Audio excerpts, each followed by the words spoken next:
All right.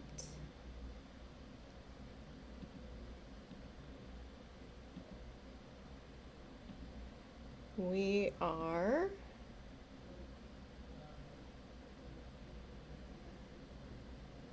very nearly fully live. Uh, wouldn't be, a new technical experience if there weren't some technical difficulties for our very first live stream from the field. Turns out looping everything in is a little bit technically intensive. Just a little bit, just a little bit.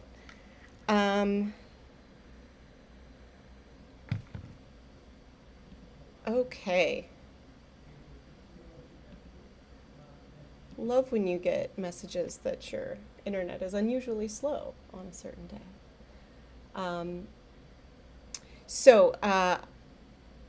We are ostensibly broadcasting, although very slowly.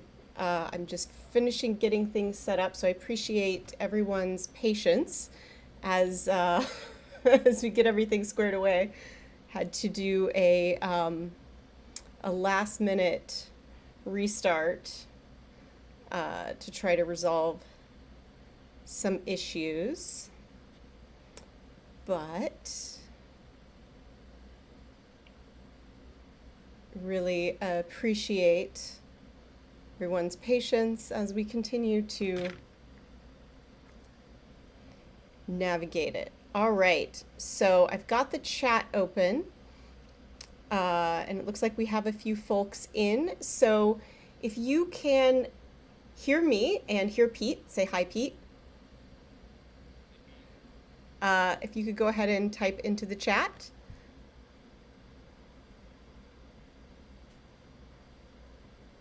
That would be fantastic.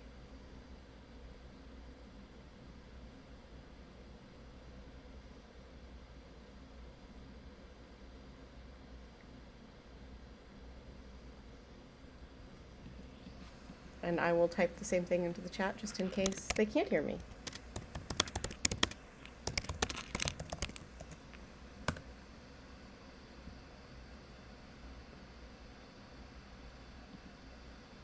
There we go. Excellent. All right. All right, Tim says he can hear me loud and clear, but couldn't hear Pete. I just fiddled with something. Wonderful. How am I now? All right, can you guys hear Pete now? Hello, hello, hello. Greetings from Forestburg, New York at one of our field sites. Excellent. Beautiful. Okay, and we got words that we can hear. So now,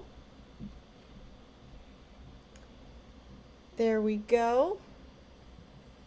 Pushing Pete through. Nice. Thanks. All right. So just a little bit of housekeeping on our end, that we are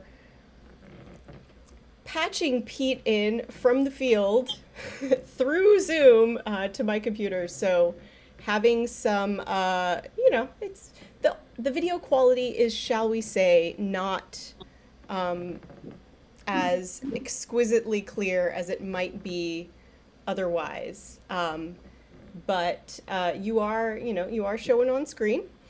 But we'll just go nice and slow with some things. So Pete, I'll go ahead and introduce myself for the folks at home. I'm Lindsay. I'm the community manager here at FieldKit. So underneath my wide-brimmed hat is basically everything having to do with connecting people under the auspices of FieldKit. So whether it's teachers, field scientists, environmental justice activists, anybody who's interested in conservation technology, I want to talk to you. I want to connect you with other people doing similar things, and I want to, help make some real magic happen. Pete, you want to introduce yourself to the fine folks at home? Sure, ladies and gentlemen of the audio radiance. Well, no, YouTube radiance. I'm Pete Marchetto. I'm research engineer and instrumentation scientist at FieldKit, or at Conservify on the FieldKit project. And my main body of work is in making certain that we have the right sensors for you to use in the field and that they're behaving properly, that we can interface with them. And basically, my area of expertise begins at the physical world and ends at the bits that get stored on an SD card or on a computer. So I'm in that space in between. Got a few years of experience in that, and those who know me know that I'm also Dr. Pete, but that's a whole different thing. Anyway, enough of me bragging about myself, right, Lindsay?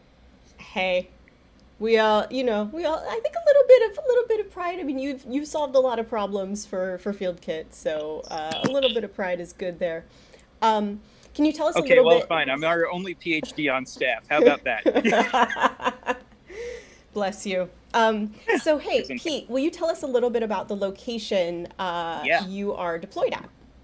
I am about to flip the camera on my phone so you can see this beautiful place. All right. We are next to Black Brook in Forestburg, New York, and I actually own this land. My wife and I just bought it a few months ago, and we're about to build a tiny house on it, but I figured Earth Day is coming up, so why don't I give some folks an idea of what exactly we can do with a FieldKit station by setting one up on my land. So let me get up from the camp chair and show you around here.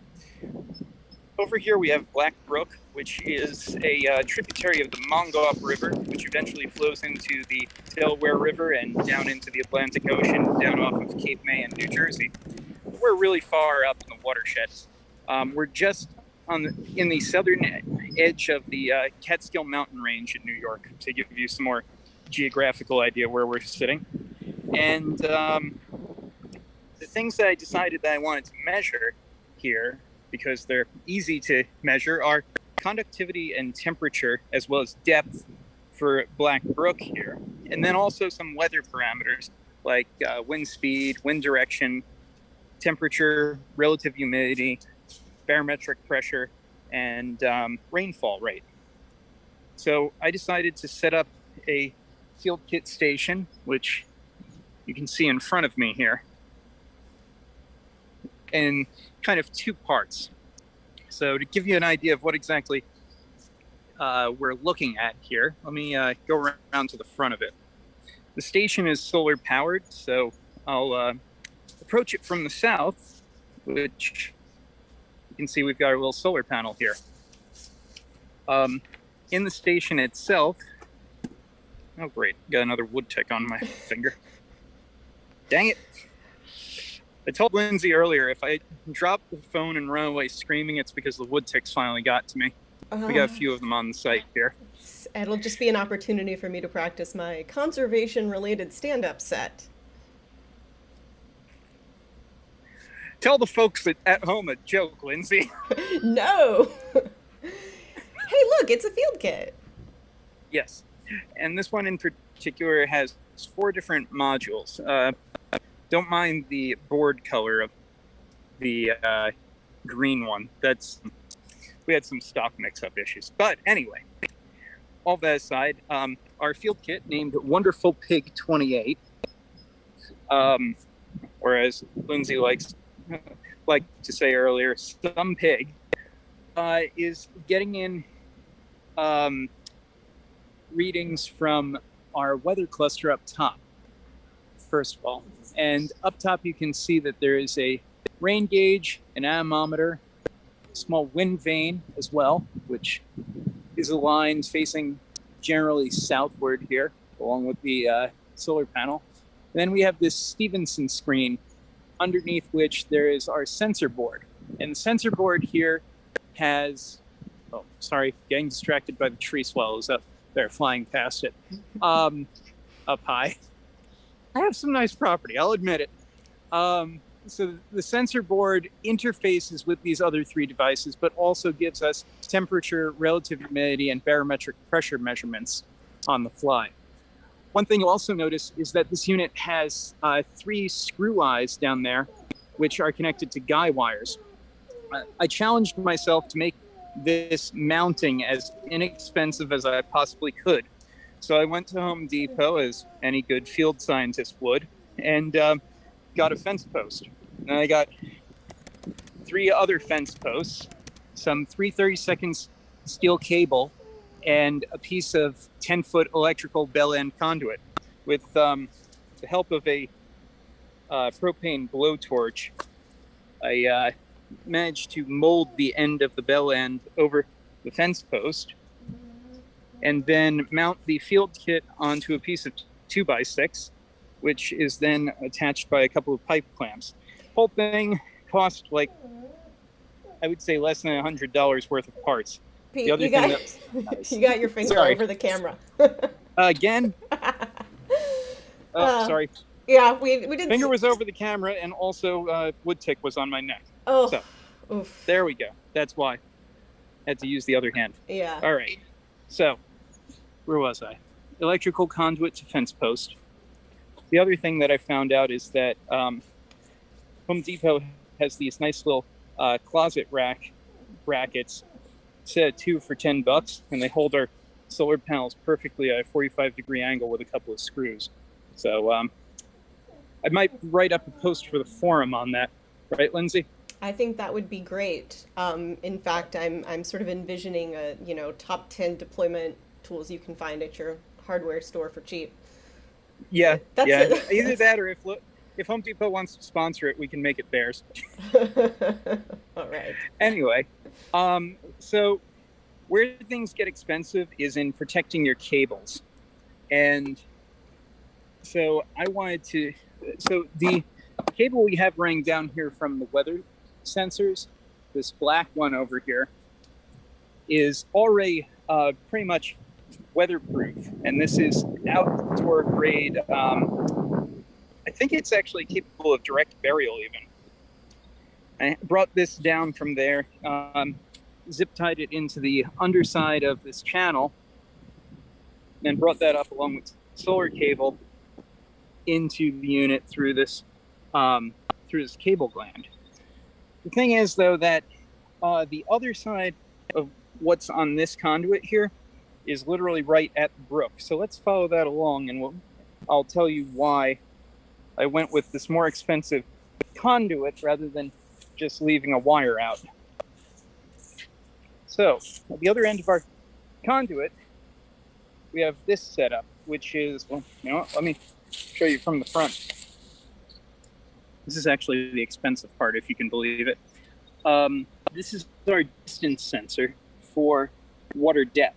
And so right now, this is just giving you the distance from the inside of that little gray horn down to the surface of the stream. In the water down here, I'll actually pull them out so you can see them. It'll interfere with my data a little bit, but not that much. I don't mind. Is our water temperature sensor and electrical conductivity probe. I just zip tied some nuts onto here as counterweights so that we would definitely get this sinking to the bottom of the water column. And then the cables go into the back of this little waterproof outlet style box via, although you can't really see it here, another cable gland. And that's inserted into just an 1.1-inch hole through a piece of 2x6. That in turn is linked to this, the expensive stuff. This is known as Unistrut. There's a couple of other names for it. It's the stuff that electricians make professional installs out of, and goes nicely with this flexible FNM-P-B style conduit. This is the stuff where if it gets rained on, if it gets in the drink, this is still going to be completely watertight. And so the 2 cables that I've got running from temperature and conductivity, and the one Cat 6 cable that I have running from the distance sensor, all come down about 25 feet of this conduit from this conduit end piece, this little elbow here. Like I said, this is the part where I didn't skimp on cost. It costs about $39 for one of these lengths of conduit, and it costs about, I think it's somewhere around $2 to $5 a piece for these elbows and other fittings, but it is worth it because then you don't have to worry about any additional humidity or anything coming up along with your cables and coming into your FieldKit. Plus, the other thing about having long cable runs like this laying on the ground, you know who loves those? Rodents. So by having this all on here, even if a beaver decides to try and take a bite out of this, although I'd more likely suspect a muskrat or a squirrel, I still have protection for the cables that I've got inside. And those then just come out, as you may have seen earlier. This one comes from the distance sensor and goes to our distance module, and these two come from the electrical conductivity sensor and the temperature sensor respectively and go to their respective modules. So that's how I dealt with bringing in 3 cables from a number of feet away and doing it all in a way where it's stable. Speaking of stability, I'd mentioned those guy wires. A little tip for anybody who ever does any guy wire related work. See that orange? I add some blaze orange marking paint. Always paint, and if possible, tag with ribbon your lines because you do not want to clothesline yourself. Been there, done that. Don't want to send you the hospital bill. I'm sensing another blog post of like top 10 most common deployment injuries and how to avoid them. I really should have written for BuzzFeed 10 years ago. I'm really on top of things. Well, no, we're just going to wind up being the environmental science version of BuzzFeed with this. That's all. Another thing that you'll notice is a copious use of zip ties all around. And there's 2 reasons for that. One of them is actually drip loops, which are where you have the cable come down so that water that's on it can drip off the bottom of the loop before it comes back up into your connector. That way you don't have water that gets wicked through by capillary action between the connector, or in this case, the cable gland, and the outside of the cable. It can happen, but it only really happens when you've got a droplet sitting there. And a droplet is more likely to fall due to gravity than to wick up if you have the drip loop in line. The other reason is what's known as strain relief. So like up there, I'm not certain if you can see it that well with the sun in the way. Let me try and shade this a little bit. So there's a loop in the network cable that comes down from up there at the sensor board, and it's zip tied to one of the screw eyes. The reason for that is to make certain that we don't have stress on the cable from it flapping in the breeze. Similarly, this is tied in close to the piece of conduit pipe that I'm using as a post or as a mounting pole because of the fact that we don't want this flopping around and putting undue strain on both the conductors inside and where it's connected. Another thing that I'd mention is going back to the guy wires. All 3 of these are different lengths. Unfortunately, this isn't an interactive enough forum for me to ask if anybody knows why that is. So I'll just tell you. The inner physicist in me really wants to give it to you as a puzzle, but sorry. I'll go with my better judgment and tell you what it's because of. It's because if you have 3 guy wires that are all exactly the same length, you get resonance effects. If the whole thing starts to shaking and shimmying, then you can build up energy in each one of those 3 links, and you wind up with worse shaking because of that.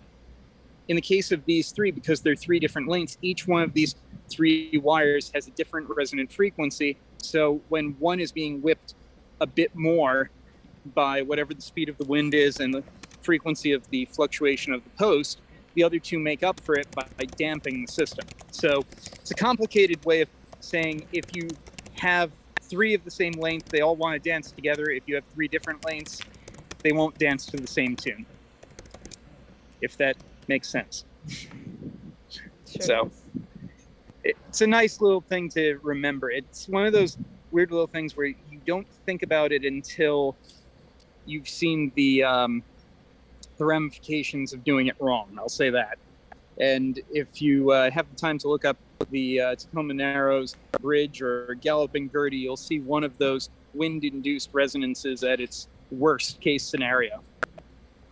I'm just trying to think if there's anything else in particular that I'd point out about this station. And I mean, most of the rest of this is basically standard for our hardware, insofar as the solar panel, the weather sensors themselves, all of that is standard.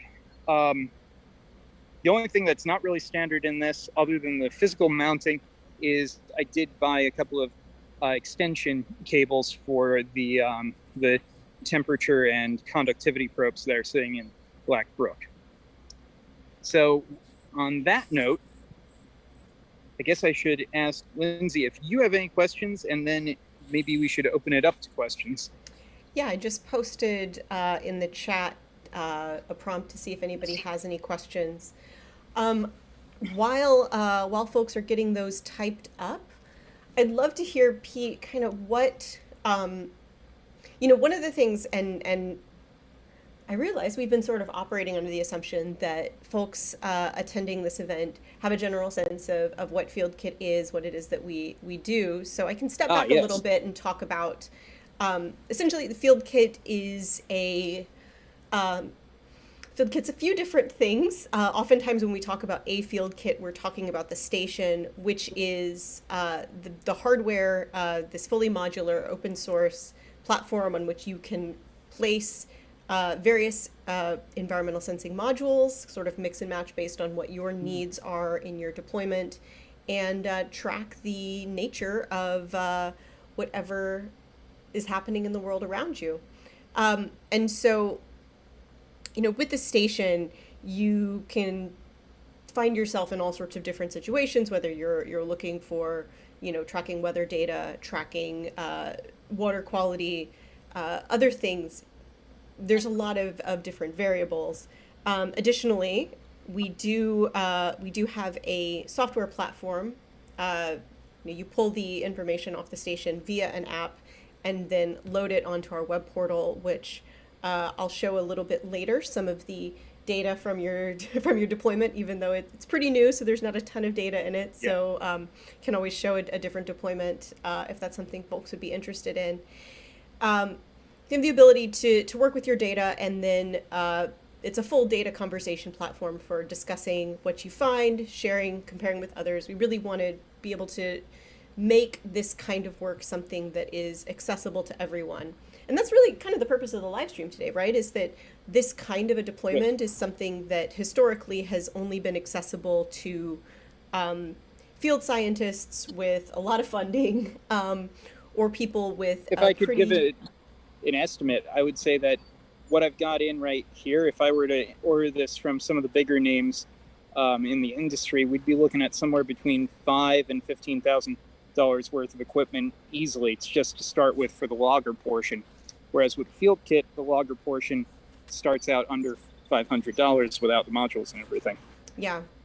So really, this isn't a sales pitch for the technology, although obviously if anybody's interested, please feel free to reach out to us at fieldkit.org, and we'd love to talk to you about what you're looking to do and how we can help support that. But really what I'm interested in is taking the knowledge and experience of someone like you, Pete, and translating it into forms so that somebody who is looking to do this kind of environmental sensing, so that it's accessible to them, even if they don't have a lot of fieldwork background, that maybe they've never used, any sort of sensing technology like this before.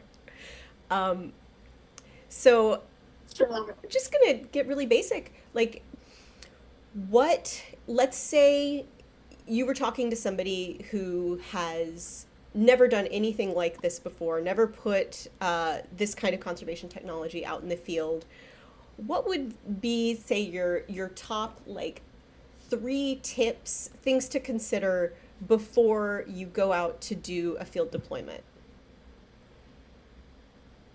My take on it is that first thing is you need to know what you're looking for, because the thing is that if you're just gathering data for gathering data's sake, yes, that may help someone else, but you don't necessarily know who that person is. So yeah, I could buy a field kit and put all manner of cool sensors on it. But if I don't have a particular purpose for the data that I'm gathering, and if I don't know what that's going to contribute, I should probably try and figure that out first. So my first tip is know what you want to sense in the first place and why you want to sense it. My second tip then, following from that one, is know where you want it to be. What exactly is the concern that you have? So, like, for example, let me flip the camera around and I'll show you why I want water depth here. So over here I've got Black Brook. Then I've got this riparian buffer, as we normally call it in the hydrology biz. That's over here. And then I have the old stream bank that's forming kind of the floodplain end of my property. And the thing is that this whole area right here used to be the bed of this stream, which is slowly processing further and further to the southeast over the course of years. In fact, my property line winds up going across the stream a couple of times. I actually don't own some of this riparian buffer zone because the stream has moved and the property line is tied to the old stream bed. So one of the reasons I want to know depth is when there might be a flood or if there might be a drought, then in both of those cases, the water level's going to fluctuate around what its average is, which is about where it is right now. So for me, that's interesting data because I can actually use it. I can see what that data tells me about where the stream is moving, how fast it's going, how much stuff it's got flowing down it. For me also, I want to know about electrical conductivity because I live in upstate New York. And up here, during the winter, there's always salt on the roads to make things more passable. Electrical conductivity goes up when you get snowmelt in the spring, not because of what's in the snowmelt naturally, but because of the road salt that you have in from allowing you to drive over the winter. So I want to know about that and know whether or not Black Brook is going above a certain threshold of conductivity and of salt levels relative to what I'd expect. I mean, this is a trout stream, so I want to make certain that the fish in the stream are okay. So that would be my second thing, is not just know what you can contribute, but know how it fits into the geography in which you're operating.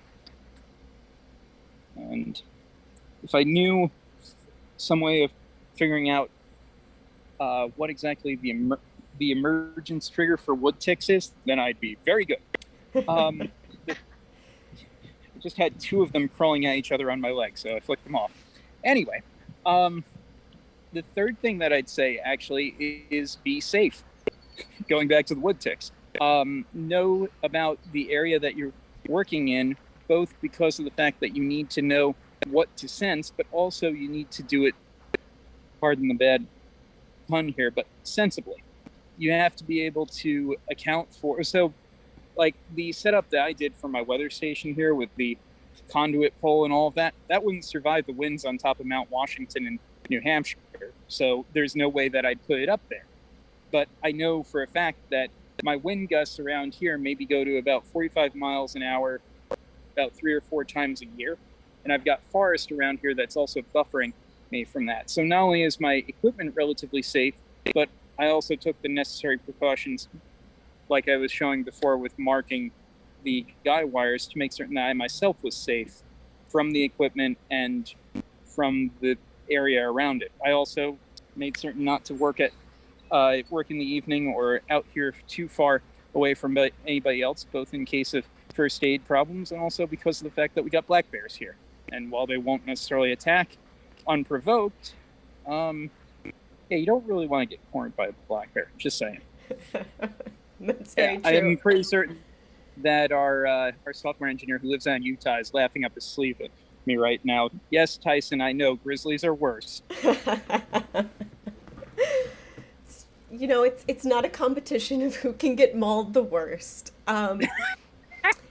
So we got a question in from Nira, coming in from the YouTube stream, asking for some other common data collection sort of questions, purposes, needs that might introduce somebody on a piece of land for really any specific geographic region. And before you go into that, I'd like to say something that I think is really cool about what we're trying to do with FieldKit is get these data points from folks in all sorts of different regions across the world. So one of the things, and I'll like I said, I'll show our data portal in a little bit to get a sense for what things look like, is we really hope to get a really broad picture of what is happening with respect to temperature, with respect to humidity, with respect to all of these water quality factors across a breadth of ecosystems and the world itself, and really get that big picture. So part of it is participating in a greater citizen science project. So that's a big scope thing. But how about maybe, Pete, if you could talk a little bit more about some of the particular data points that we capture and why those might be interesting. I know, we've talked a little bit about how pH can actually be an indicator of other things in the environment. Anything like that might be useful to somebody, whether they're talking about a stream on their that they have access to or are a custodian for, or just the weather quality stuff as well. So I would say that there's a couple of different things that a FieldKit station would allow you to see. I mean, okay, so to take a step back, I've been doing environmental sensing work for a while, and I would say that the general tagline of my work is making the invisible visible, which that's very true for FieldKit. You're making something that you couldn't necessarily perceive, whether it be the dissolved oxygen content in the water column in a stream, or whether it be the temperature of the soil at a particular point. You're trying to get data that you couldn't necessarily perceive or necessarily catch conveniently by observing it personally. So I would say that one of the things that comes to mind is, if you're talking about on a piece of land, the weather of that land is always going to be important, because microclimates are a thing.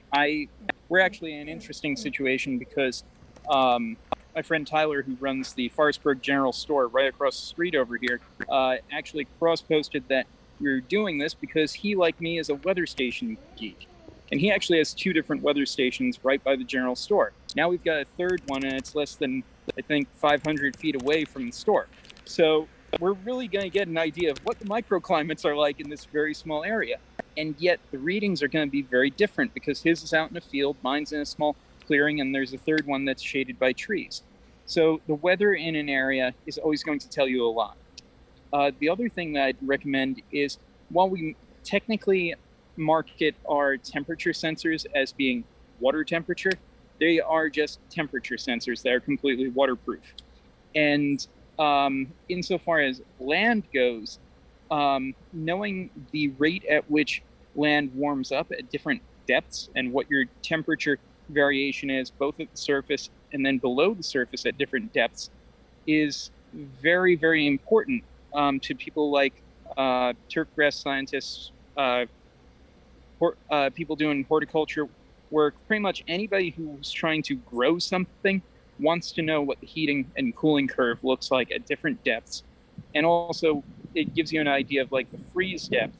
So even if you've just got a garden, you might want to know, if you're trying to overwinter a perennial of some sort, what exactly that looks like. Insofar as our stream gauging / water quality stuff, yes, we do have pH. pH is generally useful when you're talking about like indoor work, when you're talking about like an aquarium, or if you're in a situation where you're trying to look at in like an estuarine environment, pollution coming from something that would acidify. So like, for example, back in the day when our primary concern in atmospheric problems was acid rain, that would have been really handy. If you're downwind of a coal-fired power plant, it probably still will be.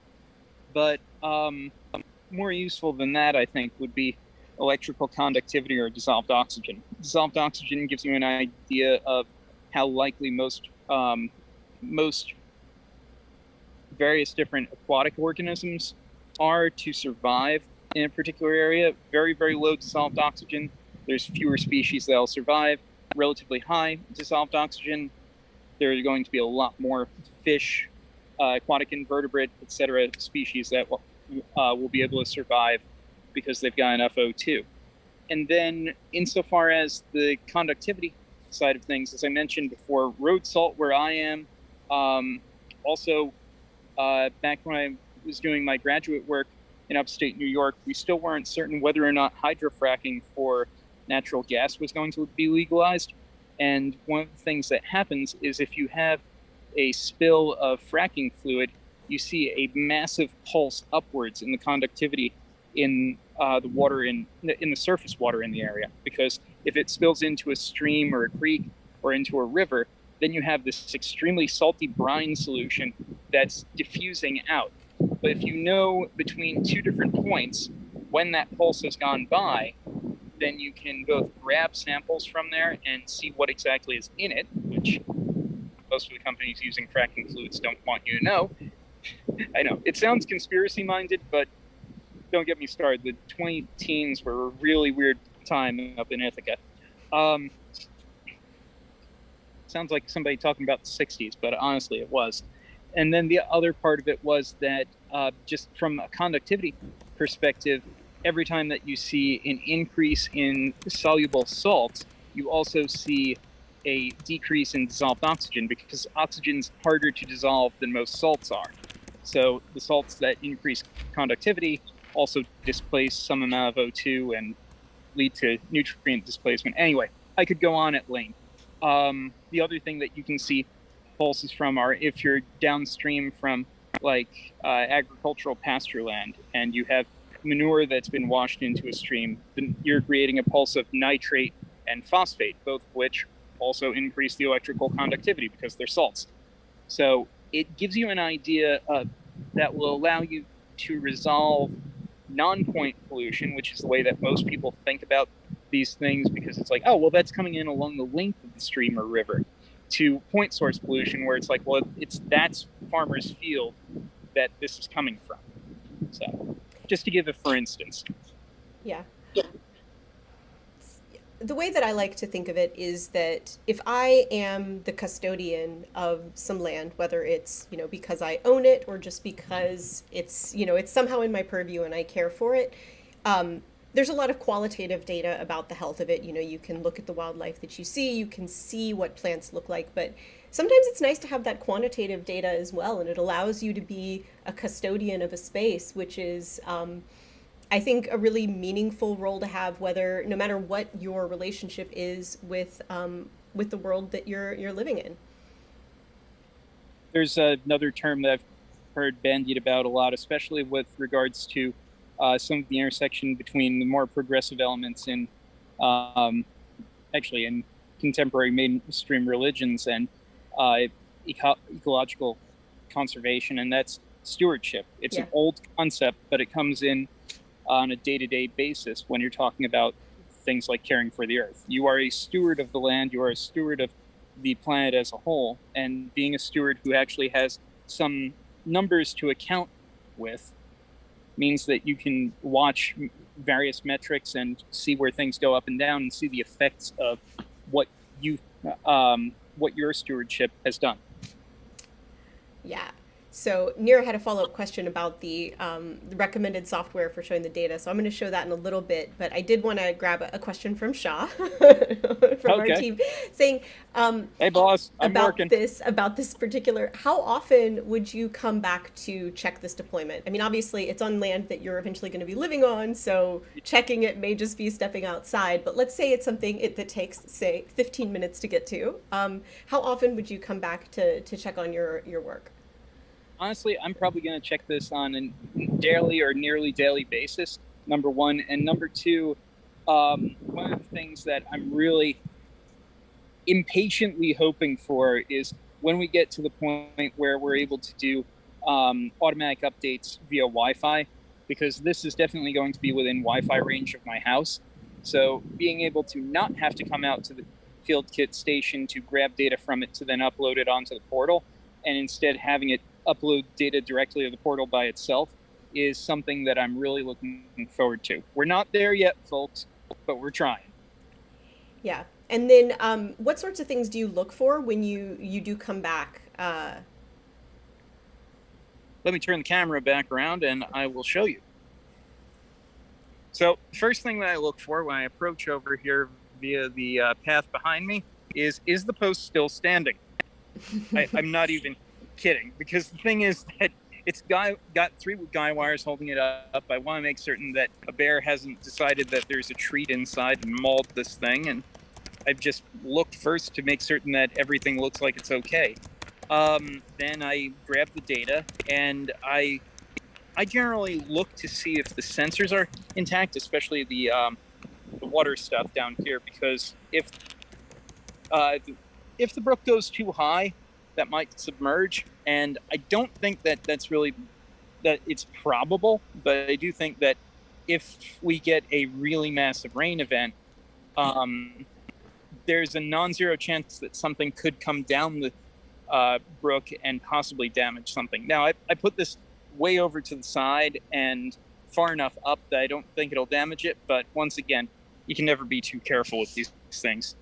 So I'm a sensors first kind of guy and then look at the data, and there are people who are definitely the opposite, who want to look at the data first, and then that tells them, oh, well, I should check on this particular sensor. I do it the other way around. I do my visual inspection of everything I've got out first, and then I check the data to see if there's something invisible wrong. Other people may do it the other way around. Awesome. So hope that answers the question. Yeah, on our Instagram feed, there's a pretty amazing / terrifying photo of a weather station that has been out in the Jaw Reserve in Cameroon that had some quite a few spiders decide to take up residence in it. So it's other sort of thing, you know. You are deploying in a live environment in every sense of the word. I thought that was a habitat expansion experiment. Oh, you know. For the spiders. Yeah. All right. It used to be a weather station. All right. So I am going to switch feeds, and so everyone, give me a little bit of 1 moment, please. Gentle, yes, as I get everything squared away. Let's see if this is showing. There we go. Okay. So I am showing here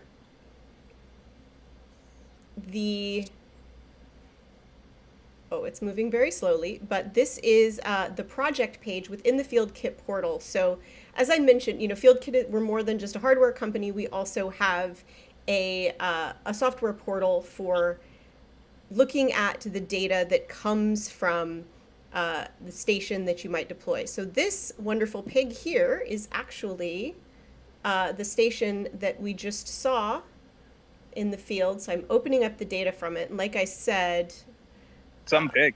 Yeah, and it looks like my camera is kind of in the way. So I'm going to make myself real small. There we go. All right.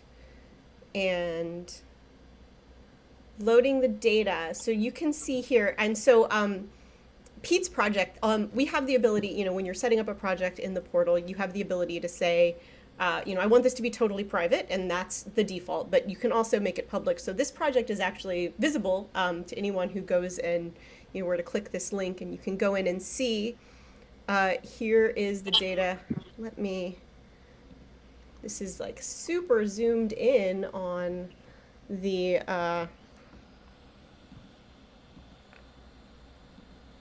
within the browser, and so I'm going to see if I can make it. And it just got bigger. Wonderful. Thank you for your patience, folks, as navigate this system.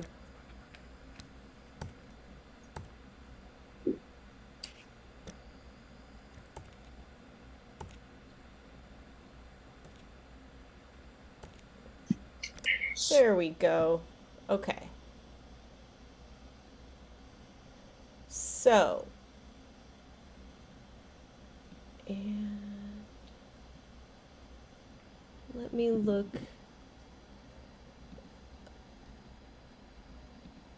See if I can pull up temperature here. So, let's it's loading. So this is the water temperature sensor, which is not showing us too terribly much. I apologize for the resolution on this. It's a little, our live stream platform has been just giving me so much grief all morning. So I'm going to go back to conductivity because that one was showing a little bit of data. So as you can see here, this platform, it's accessible to anyone. It's free. There's not like a subscription to it. Allows you to look at the data from your FieldKit and be able to work with it live. So you can see here, zooming in on this conductivity peak from this station. You can see how stuff looks over time. You can comment on the data, and this is kind of the meat of the community part of FieldKit, is this ability to interact with the data, track it over time, comment on it. I can say, why is this spike here? And you can invite other people to go in and look at it. And as you start to see more sensors deployed across an ecosystem or across the world, you can start to see patterns. So I'm going to do the thing that they do on cooking shows, where they put the roast in the oven and then they turn to the second oven and pull out a fully done roast, and actually pull up a different project that has a little bit more data to it. So this station, Bold Emu 75, is deployed in Long Beach, California. So you can see here, this is a humidity sensor. So zooming in on where the data starts here.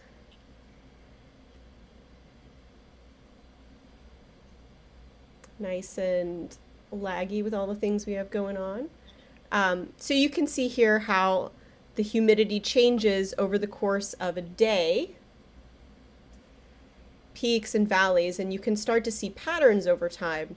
And so, with a weather station like this, you can start to say, okay, I can get a sense for what, how things might be changing. And particularly as you start to have larger data sets over time, you can start to say, oh, okay, I'm getting a sense that, big shocker, temperatures seem to be rising, so maybe I need to think about more heat-tolerant plants, more drought-tolerant plants, things like that. Of course, I'm applying my gardening lens to it because that's one of the ways in which FieldKit's really helpful to me.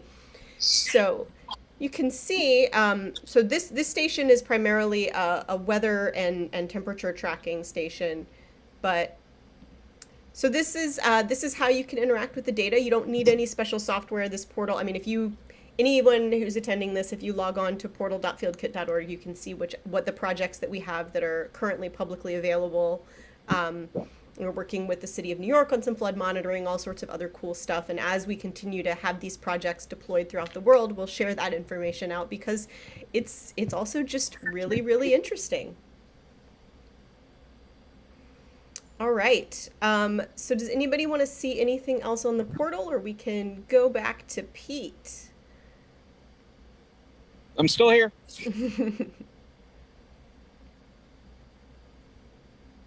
We have a really great team of developers who work on, I see Jacob, the brilliant being behind this portal is here, saying that we've got, some new firmware to deploy to the station soon. We're constantly releasing new stuff and fixing bugs. So that's the other fun thing, being part of this open source project, where we're very collaborative. We're working with all sorts of different people to really try to make this something that is accessible to everyone, both in terms of their financial stuff, the technology requirements in terms of experience, and then also actually making the data accessible and conversational as well.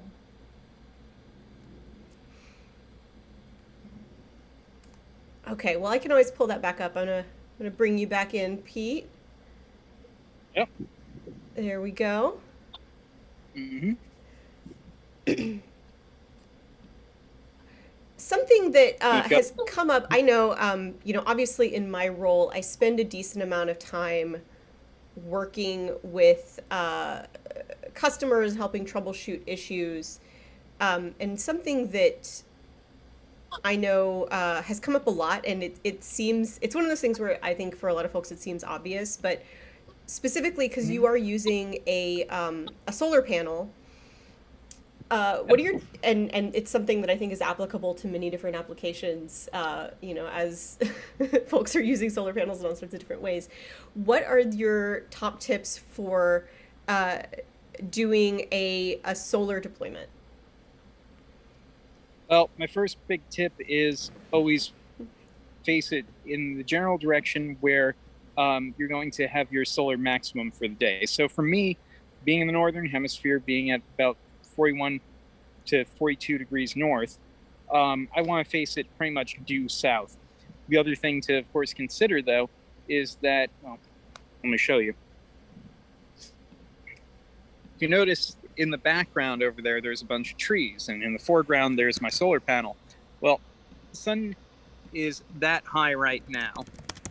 And so the thing is that I will never get shading from those trees over there on this solar panel here in the foreground.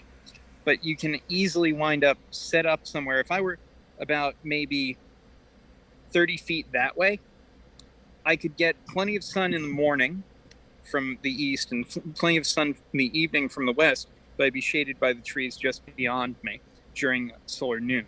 So making certain that you're far enough back from any banks of trees or any buildings or other structures or even mountaintops or hills so that you can take full advantage of the sun is kind of the first thing. The second thing that comes to mind is make certain that you know what your solar elevation should be.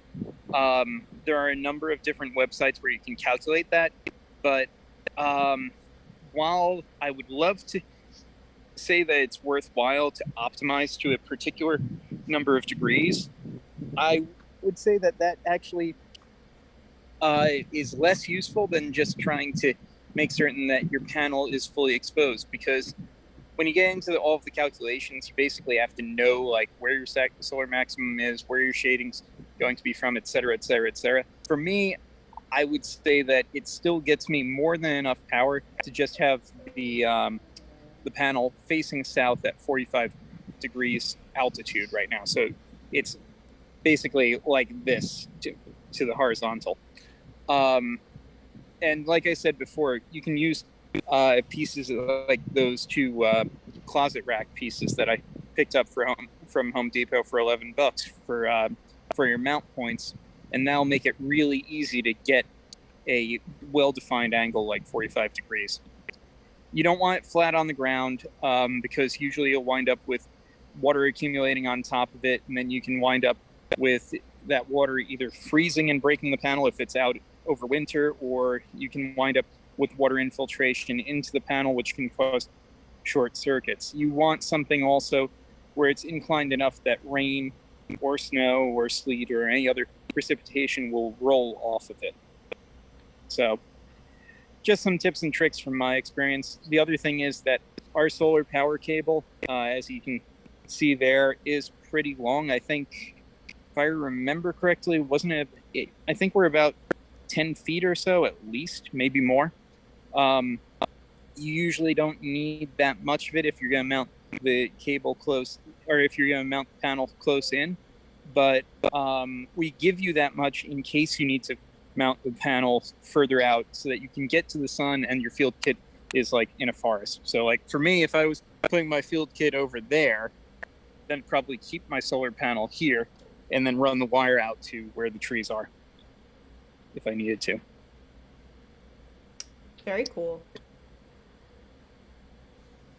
All right. Well, we haven't had any new questions come in, but I wanted to open the floor for, we did set this up as an Ask Us Anything. If you just have any general field kit or conservation questions, we're happy to answer that as well. We've got some really cool projects coming down the pipeline that, we're not quite able to talk about, but we will talk about anything that we can. We can even tell them who the current Music League champion is internally. If you want to ask us anything. Yeah. Yeah. What's It's not me. Yeah. You and me both. I did want to go ahead and put it out there, just because this is, as the person who keeps an eye on our social media feeds, we do get a lot of questions on when FieldKit will be available for purchase. I'm sure this isn't a shock to very many of you. There are massive supply chain disruptions and chip shortages. So we put out a blog post a while back talking about some of those issues we ran into. Building, it's a little bit. You see these stories in the news with Apple saying they're shipping the new MacBooks late because they're run out of chips, and so. If it's affecting Apple, it's definitely affecting teams like ours. So we have been working hard to get our stock back up, and we have a really great, hardworking operations team trying to get our shop back and ready for purchase. So, if you're interested, know that we're working really hard to get those field kits out into the world as soon as possible. But also, I always want to make it clear, like, you can be part of the FieldKit family, project, community. Revolution! The FieldKit revolution, I like that. Without having to purchase the software. Anyone can go in and join the portal and start looking through data, commenting on it. If you have an organization that is, could be interested in something like this and you guys don't have a lot of funding, we do have community and school focused programs. You can definitely reach out to us and we can talk about the ways that we can get this kind of technology in the hands of people and organizations that are trying to really make the world better, because that's ultimately like what we're trying to do too. We're a not-for-profit, so we just use whatever money we get from selling these stations to continue to make more cool things and make sure that our team can eat and pay rent while we do that. It's what we call the R&D fund instead of profits. Yeah, for sure. So I did want to go ahead. There's a link in the description for this video to our community forum. I did go ahead and start a thread in case anybody wants to ask questions after the live stream's over of Pete, of anyone on our team about deployments or FieldKit or anything like that. Please feel free to come and start the conversation on the forum. It's open to anyone. Again, you don't have to own a FieldKit, and we're just really excited to continue to have these conversations and continue to try to make conservation technology accessible to everyone, and to make Earth Day something that feels very real and tangible to all the folks out there. So we're coming up on the hour, and we got some really nice comments from folks, and thanks everyone. Pete, did you want to finish up saying anything? You have any final tips or pieces of advice or words of wisdom for the folks at home? Stay safe doing what you love, and make certain that you keep your eyes open on the world around you. Even if you have some sort of sensing system like FieldKit, it's only an extension of the senses and the perceptions that you're already doing. If you get out there and you just observe the world around you, that's a great first step. Logging your observations, even if it's just writing them down in a notebook, that's a great first step. A FieldKit can only extend that, but you need to start somewhere. And starting somewhere, I think, is just getting outside and seeing what the world acts like. I think that's great advice. Ultimately, FieldKit is about people, and the technology is just something to help facilitate what we do as humans, as part of our greater ecosystem. Well, thank you everyone for attending. Happy Earth Day. Have a great rest of your day. Great weekend. Like I said, please feel free to join us on the FieldKit forum. We pretty active social media on Twitter, Instagram, all the places. Feel free to interact with us there. You can always drop a line to everyone@fieldkit.org with questions. And join us on the portal if you want to look at some data. And otherwise, just love to see everybody here, thanks for joining us, and take care. Thanks a lot, everyone. All right. Bye-bye.